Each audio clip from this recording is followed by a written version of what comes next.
Hello friends, future and option trading सबसे ज्यादा trending topic, सबसे ज्यादा कंफ्यूजिंग टॉपिक। जब हम आईटीआर फाइल करते हैं, चाहे खुद का फाइल कर रहे हो, अपने क्लाइंट का फाइल कर रहे हो, अगर उसमें हमें फ्यूचर एंड ऑप्शन ट्रेडिंग दिख जाती है तो फिर हम कंफ्यूज हो जाते हैं कि हमें भाई आईटीआर में कैसे दिखाना है, कौन सा आईटीआर फाइल करना है, इस एफ&ओ की इनकम को ट्रीट कैसे करना है, कौन सा आईटीआर फाइल करें, टर्नओवर कैसे कैलकुलेट करें, और सबसे बड़ा क्वेश्चन टैक्स ऑडिट कब एप्लीकेबल होगा, कब एप्लीकेबल नहीं होगा। इन सारे कंफ्यूजन का आज मैं इस वीडियो में उस कंफ्यूजन का आंसर देने की कोशिश करूंगा। आई होप इसके बाद आपके मन में कोई भी डाउट नहीं रहेगा। तो देखिए फ्रेंड्स, एफ&ओ ट्रेडिंग, फ्यूचर एंड ऑप्शन, जिसमें हम लोग फ्यूचर में होने वाले इवेंट्स के ऊपर दांव खेलते हैं, मतलब शेयर मार्केट में ही। एक होता है नॉर्मल, हमने शेयर खरीदा, कुछ टाइम के लिए होल्ड करके रखा, फिर बेच दिया, 12 महीने से पहले बेच दिया शॉर्ट टर्म, बाद में बेचा लॉन्ग टर्म, वो हो गया नॉर्मल ट्रेडिंग। यहां पर क्या होता है, हम फ्यूचर में होने वाले किसी इवेंट को लेकर आज हम बोली लगा देते हैं। यहां पर अगर शेयर का दाम बढ़ा तो भी आप कमा सकते हो, शेयर का दाम अगर गिरा तो भी आप कमा सकते हो। क्यों? क्योंकि नाम से पता चल रहा है फ्यूचर एंड ऑप्शन। आप अभी से बैठ के प्रिडिक्ट कर रहे हो कि फ्यूचर में क्या होगा। अब आपका प्रिडिक्शन सही हो गया तो आप कमा सकते हो। ठीक हो गया? इस कॉन्सेप्ट के लिए इतना जानना हमारे लिए काफी है। एफ&ओ अगर कोई कर रहा है, जैसे कोई सैलरी इंप्लॉई है, जब वो एफ&ओ करता है और जब वो आता है आईटीआर भरवाने, तो उसको जब हम बताते हैं ना कि एफ&ओ इनकम जो है आपकी वो बिजनेस इनकम है, तो वो कहता है सर मैंने तो कोई बिजनेस किया ही नहीं है, ये तो मैं बस जो है इन्वेस्टमेंट के लिए मैंने करा हुआ है, और मैंने तो बहुत थोड़े अमाउंट का किया था, मेरा तो लॉस है। भाई आपने चाहे थोड़े समय के लिए किया हो, चाहे 500 रुपए का किया हो, चाहे 5 लाख का किया हो, एफ&ओ इनकम अगर आपने एफ&ओ ट्रेडिंग करी है तो वो उसको हम इनकम टैक्स कहता है कि हम उसको मानेंगे बिजनेस इनकम, और ये हमेशा ट्रीट की जाती है as a business income, non speculative income. तो एफ&ओ जहां आपको दिखे फ्यूचर एंड ऑप्शन, आपको उसको कैसे ट्रीट करना है, as a business income. Sir कैसा बिजनेस इनकम? जैसे नॉर्मल होता है जो हम लोग खरीदते बेचते हैं, क्या वैसा ही दिखाना है? बिल्कुल सर, जैसे एक नॉर्मल बिजनेस को आप ट्रीट करते हो ना, सेम उसी तरह आपको एफ&ओ को भी ट्रीट करना है। अच्छा सर, अब आप हमें ये बताइए, अगर हम इसको नॉर्मल बिजनेस माने तो सर इसका फिर टर्नओवर कैसे निकाले? क्या जो सेल वैल्यू है उसको हम लोग टर्नओवर बोल सकते हैं? तो देखिए, उसका ना एक अलग पूरा प्रोसीजर है, उसको समझने से पहले एक और जो कंफ्यूजन होता है उसको समझ लेते हैं। सर हम आईटीआर कौन सा फाइल करें? सर जब एक बात क्लियर हो गई कि एफ&ओ की इनकम बिजनेस इनकम की तरह ट्रीट करेंगे, तो एक बात तो पूरी तरह से क्लियर हो गई कि ITR 2 out of the question हो गया। एफ&ओ की आपकी इनकम है एआईएस टीआईएस में, आपके डीमैट में, जहां आपको दिख जाए कि एफ&ओ है, तो भाई आईटीआर 2 तो आप फाइल कर ही नहीं सकते हो। अब बचा कौन सा? सर या तो आईटीआर 3 जाएगा या आईटीआर 4 जाएगा। अब ये भी डिपेंड करेगा, जैसे नॉर्मल बिजनेस के केस में होता है, टर्नओवर के ऊपर हम डिसाइड करते हैं कि भाई आईटीआर 3 जाएगा कि 4 जाएगा। सेम यहां पर भी है सर। ठीक हो गया? तो जो क्वेश्चन आता है ना कि सर एफ&ओ इनकम है, क्या हम आईटीआर 2 फाइल कर दें? नहीं कर सकते सर, या तो आईटीआर 3 फाइल करिए या आईटीआर 4 फाइल करिए। अच्छा, अब वही क्वेश्चन कि सर हम टर्नओवर किसको लें? हम जो सेल कर रहे हैं क्या उसको टर्नओवर लें? सर अगर उसको टर्नओवर लेंगे ना तो वो लाखों करोड़ों में पहुंच जाएगा, क्योंकि यहां पर आपको प्रीमियम मिलता है। मतलब अगर आपके पास 1,000 रुपए भी है ना, तो आप उस 1,000 से आप 50,000 तक का शेयर पे बोली लगा सकते हैं। ये उसमें ऑप्शन होता है, एक प्रीमियम मिल जाता है आपको। आपके पास है सिर्फ 10,000 रुपए, बट आप ट्रेड खेल सकते हो उससे 1,00,000 रुपए का, इवन ज्यादा का भी खेल सकते हो। अब आप सोचो, आपके पास एक्चुअल में सिर्फ 10,000 है, बट आप उससे 1,00,000 रुपए तक की बोली लगा सकते हो। तो अगर उसको टर्नओवर लेना शुरू कर दोगे ना, तब तो भैया मतलब पागल हो जाओगे, इतना टैक्स निकल के आ जाएगा कि मतलब कोई एफ&ओ करेगा ही नहीं। तो यहां पर एफ&ओ का टर्नओवर निकालने का एक तरीका है, जिसको मैं आज समझा दूंगा ना, फिर आपको कोई कंफ्यूजन नहीं रहेगा। सिंपली देखिए करना क्या है, आपने कोई भी ट्रेड लिया, उसमें हुआ प्रॉफिट या लॉस, तो प्रॉफिट और लॉस को ऐड कर लीजिए। सर प्रॉफिट और लॉस को ऐड करेंगे तब तो प्लस माइनस हो जाएगा? नो, माइनस को आपको इग्नोर करना है, माइनस की फिगर को प्लस मानते हुए सबको ऐड कर लीजिए, जो आएगा वो हो जाएगा टर्नओवर। सर कैसे? आइए देखते हैं। टाटा का शेयर लिया 200, परचेज वैल्यू थी 100, सेल कर दिया 90 रुपए में सर, ठीक है। यहां पर तो हमें हो गया लॉस 2000 का। SDFC का 300 का लॉट लिया, हमेशा फ्यूचर और ऑप्शन लॉट में ही चलता है, ठीक है। 300, परचेज वैल्यू थी 120, सेल वैल्यू थी 150, सर यहां पर हो गया प्रॉफिट 9000 का। तो यहां तक की अगर हम बात करें तो सर कितना हमारा टर्नओवर हो गया, मैंने अभी आपको बताया कि माइनस की फिगर को इग्नोर करना है। तो ये जो फिगर है ना, इसको एब्सोल्यूट फिगर मानिए 2000, और 9000 तो पॉजिटिव फिगर ही है, उसको भी 9000 लिखिए। उसी तरह मारुति में 15000 का प्रॉफिट हुआ तो पॉजिटिव फिगर। अडानी लिमिटेड में 6000 का लॉस हुआ, लॉस को हटा करके उसको भी पॉजिटिव फिगर मानिए। फिर इन सबको ऐड कर दीजिए, सर जितना आ जाएगा वो हो जाएगा आपका टर्नओवर। समझ गए? तो आपको माइनस की फिगर को इग्नोर करते हुए सारी गेन और लॉस को ऐड करना है, जो आएगा वो हो जाएगा टर्नओवर। जैसे अगर मैं आपको बताऊं, यहां पर लेके चलता हूं मैं ओरिजिनल, ये जीरोधा का स्टेटमेंट है। तो जगह ज्यादातर क्या होता है कि जिस भी प्लेटफॉर्म से आप ट्रेड कर रहे हैं वहां पर लिख करके आ जाता है कि कितना टर्नओवर है या कितना प्रॉफिट है। बट अगर नहीं आ रहा है तो कैलकुलेट कैसे करना है, देखिए। अब यहां पर देखिए ये अलग अलग ट्रेड हैं, आपको दिख रहा है ना, अलग अलग ट्रेड हैं निफ्टी के और सेंसेक्स के, ठीक है।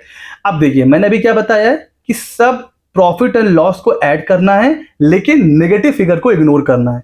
अब अगर आप इसको उठा के सीधे ऐड कर दोगे ना, तब तो देखिए, तब तो क्या होगा, प्लस माइनस मिल करके कुछ पता ही नहीं चलेगा क्या हो रहा है। तो आपको क्या करना है, हमेशा आप कोशिश करिए कि अपने क्लाइंट से एक्सेल में मांगिए, और अगर एक्सेल में नहीं भी पीडीएफ में भी आता है तो उसको एक्सेल में कन्वर्ट कर लीजिए। फिर आपने क्या करना है, सारी फिगर्स को, चाहे वो प्लस की हो माइनस की हो, उसको उठा करके आपको क्या करना है, कॉपी कर लेना है और एक नई शीट में पेस्ट कर लेना है, ठीक है। मैं आपको बहुत सिंपल फॉर्मूला बता रहा हूं, जिसको एक्सेल नहीं भी आता है तो वो भी कर सकता है। फिर आपने क्या करना है, इसको सिलेक्ट करना है, फिल्टर में जाना है, स्मॉलेस्ट टू लार्जेस्ट लगा देना है।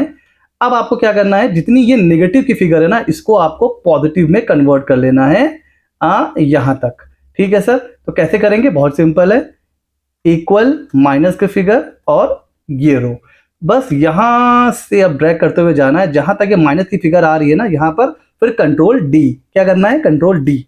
तो ये आ गई हमारी सारी नेगेटिव की फिगर पॉजिटिव में। और फिर क्या करना है, ये जो पॉजिटिव की फिगर है इसको भी यहां पर उठा करके आपको कॉपी कर लेना है और यहां पर आपको पेस्ट कर देना है, ठीक हो गया। तो जो नेगेटिव फिगर थी वो भी पॉजिटिव हो गई, और पॉजिटिव तो पॉजिटिव थी ही। अब आपने क्या करना है, बस सिंपली इस ये जो रो है, कॉलम है आपका, उसको उठा के आपको पूरा ऐड कर लेना है।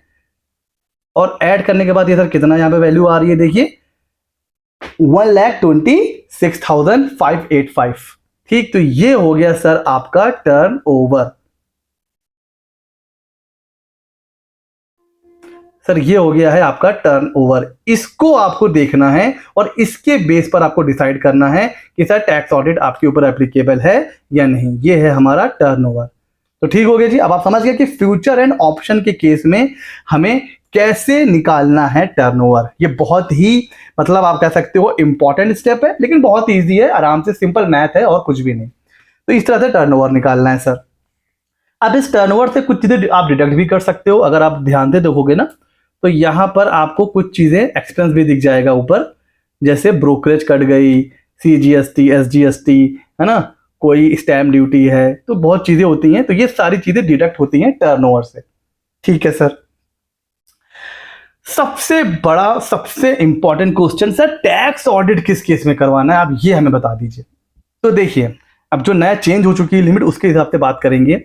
जैसा कि हमने अभी डिस्कस करा है कि F&O जो है वो बिजनेस इनकम है, तो बिजनेस इनकम पे सारे रूल एप्लीकेबल होंगे, तो प्रिजम्पटिव टैक्सेशन वाला भी एप्लीकेबल होगा। अगर आपका टर्नओवर 3 CR है, 3 CR तक है, तो आप प्रिजम्पटिव टैक्सेशन में जा सकते हो, ठीक हो गया। अब यहाँ पे मैं वो बात नहीं करूंगा कि बैंक में 95% होना चाहिए। भाई देखिए, F&O जनरली आप डीमैट के थ्रू करते हो तो सारे ट्रांजैक्शन बैंक के थ्रू ही होते हैं 100%। तो यहाँ पे मैं वो बात नहीं करूंगा कि 95% बैंक में है और बाकी कैश में है। मैं सिंपल ही मान के चल रहा हूं कि 100% ट्रांजैक्शन बैंक के थ्रू होते हैं F&O के केस में। तो अगर आपका जो टर्नओवर है वो 3 CR तक है, तो आप प्रिजम्पटिव टैक्सेशन में जा सकते हो। ITR 4 फाइल कर दीजिए सर। 3 CR टू 10 CR है, तो आपको प्रिजम्पटिव टैक्सेशन में नहीं जा सकते हो, आप नॉर्मली बुक्स ऑफ अकाउंट बनाओगे और ITR 3 फाइल करोगे, टैक्स ऑडिट फिर भी नहीं करवाना पड़ेगा। और अगर आपका टर्नओवर जैसे जो भी हमने कैलकुलेट किया जिस मेथड से, वो अगर क्रॉस कर जाता है 10 CR, फिर आपको टैक्स ऑडिट करवाना पड़ेगा। प्रॉपर ITR 3 फाइल होगा और टैक्स ऑडिट आपका होगा। ठीक हो गया, यहां तक समझ में आ गया। अब यहां पर सबसे बड़ा क्वेश्चन ये आता है, और 95% केस में जो भी F&O करते हैं ना उनको लॉस होता है। 100 में किसी एक दो को प्रॉफिट होता है, वरना F&O में लॉस ही होता है। तो अब अगर आपका लॉस है, फिर आपको क्या करना है, क्या टैक्स ऑडिट करवाना पड़ेगा? तो इसको बहुत ध्यान से समझ लीजिए, फिर कोई कंफ्यूजन नहीं रहेगा। आपका टर्नओवर भी 3 करोड़ से नीचे है, ठीक है, आप प्रिजम्पटिव टैक्सेशन में जा सकते थे, आप 6% और 8% दिखा के ITR 4 फाइल कर दीजिए। बट आपका तो लॉस है। अब अगर आपका टर्नओवर मान लीजिए 1 करोड़ है, उसका आप 6% या 8% दिखाओगे तो हो जाएगा 6 लाख 8 लाख, लेकिन आपका तो एक्चुअल में लॉस आ रहा है। अब आप क्या करोगे? अब आप क्या करोगे, सिंपली अगर आपकी अदर इनकम, जो अदर सोर्स है, जैसे अदर सोर्स हो गया और कैपिटल गेन हो गया, सैलरी इनकम हो गई, ये सब मिला के अगर आपका 2.5 लाख से नीचे है, एग्जेम्पशन लिमिट कितनी है? 2.5 लाख ओल्ड में और न्यू में 3 लाख, नेक्स्ट ईयर से तो खैर 4 लाख हो जाएगी, लेकिन ओल्ड में कितनी है? 2.5 लाख, और न्यू में इस साल कितनी है? 3 लाख। अगर आपकी जो एग्जेम्पशन लिमिट है अदर इनकम उससे कम है, और आपका टर्नओवर भी 3 करोड़ से नीचे है F&O का, और आप इनकम दिखाते हो 6% 8% से नीचे, मतलब आपका लॉस हो रहा है, उस केस में आपको टैक्स ऑडिट नहीं करवाना है। बट हाँ, आपको बुक्स ऑफ अकाउंट बनाना पड़ेगा और ITR 3 फाइल करना पड़ेगा। बुक्स ऑफ अकाउंट से मेरा मतलब ये है कि F&O की प्रॉफिट एंड लॉस और बैलेंस शीट। ठीक है, कंफ्यूजन दूर हो गया। लेकिन अगर आप F&O का लॉस क्लेम करना चाहते हैं, उसको कैरी फॉरवर्ड करना चाहते हैं, तो एक पॉइंट ऑफ व्यू ये भी है और रिकमेंडेड यही है कि आप टैक्स ऑडिट करवाइए। आपका अगर F&O में लॉस हो रहा है, मैं फिर से रिपीट कर रहा हूं, अगर F&O में लॉस है आपका, तो फिर आप ऑब्वियस सी बात है 6% और 8% के नीचे ही दिखा रहे होंगे। तो उस केस में फिर आपको रिकमेंडेशन यही है कि आप ऑडिट करवाइए। और हाँ, अगर आपकी अदर इनकम 2.5 लाख से ऊपर है, फिर तो आपको टैक्स ऑडिट करवाना ही करवाना है। तो यहां पर ये एक बहुत बड़ी, आप कह सकते हो, अनफेयर है ट्रेडर्स के साथ। क्यों? ये कहा जाता है कि भाई F&O को नॉर्मल बिजनेस हम ट्रेड करेंगे, लेकिन जब नॉर्मल बिजनेस होता है उसमें जब हम लोग कोई भी गुड्स सेल करते हैं तो वहां पर एक मार्जिन इन्वॉल्व होता है। कोई मोबाइल बेच रहा है, कोई कपड़े बेच रहा है, कोई बाइक बेच रहा है, कोई कार बेच रहा है, तो उसको पता है कि अगर मैंने 100 रुपए का कोई भी गुड्स बेचा है तो 5%, 10%, 20% उसमें मार्जिन होता है। हर ट्रांजैक्शन, हर सेल पर उसका कुछ ना कुछ प्रॉफिट होता है नॉर्मल बिजनेस में। लेकिन F&O में ऐसा नहीं होता है, वहां कोई गारंटीड मार्जिन नहीं होता है। आपने F&O का ट्रेड लिया, हो सकता है प्रॉफिट हो सकता है लॉस हो, और लॉस होने के चांसेस ज्यादा होते हैं। अब यहां पर देखिए डबल मार पड़ जाती है टैक्स पेयर के ऊपर। एक तो F&O में लॉस हो गया, अब उस लॉस को अगर आपको दिखाना है ITR में, तो भाई आप टैक्स ऑडिट भी करवाइए। और टैक्स ऑडिट नहीं करवाना चाहते हैं तो फिर टर्नओवर कैलकुलेट करिए, 6% और 8% उतना दिखाइए और ITR 3 या ITR 4 फाइल कर दीजिए। तो एक तो हमें लॉस हो रहा है, ऊपर से टैक्स ऑडिट भी करवाना है, तो यस, ये करवाना है। फिलहाल ये भी अनफेयर है, लेकिन जीरोधा जो मतलब डीमैट प्लेटफॉर्म प्रोवाइड करता है, आपने नाम सुना होगा, और इस तरह के जितने ऑर्गेनाइजेशन है उन्होंने एक पेटिशन मतलब दे रखा है CBDT को कि इस प्रोविजन में थोड़ा सा चेंज किया जाए, क्योंकि यहां पर अनफेयर हो जाता है कि एक तो लॉस हो रहा है, दूसरा टैक्स ऑडिट भी आप करवाते हो। ठीक हो गया? अच्छा, इस बार एक छोटा सा अमेंडमेंट भी है F&O में।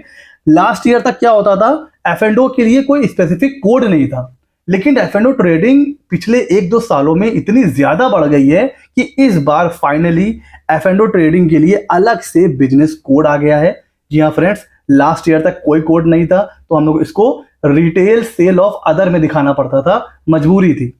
अब लेकिन यहां पर क्या हो गया है, 21010 करके एक बिजनेस कोड इस साल ऐड हुआ है, जिसमें अगर आपकी F&O ट्रेडिंग है तो आप उस बिजनेस कोड को सिलेक्ट करेंगे। तो ये था पूरा डिस्कशन F&O के केस में। आई होप जितने भी डाउट हैं F&O से रिलेटेड वो सारे हमने डिस्कस कर लिए हैं। स्टिल अगर कोई डाउट है तो आप कमेंट सेक्शन में हमसे पूछ सकते हैं, एंड अगर नए हैं तो भैया कर लो सब्सक्राइब, क्योंकि ऐसे ही वीडियोस हम लोग लाते रहते हैं। मिलते हैं अगले नॉलेजेबल वीडियो में।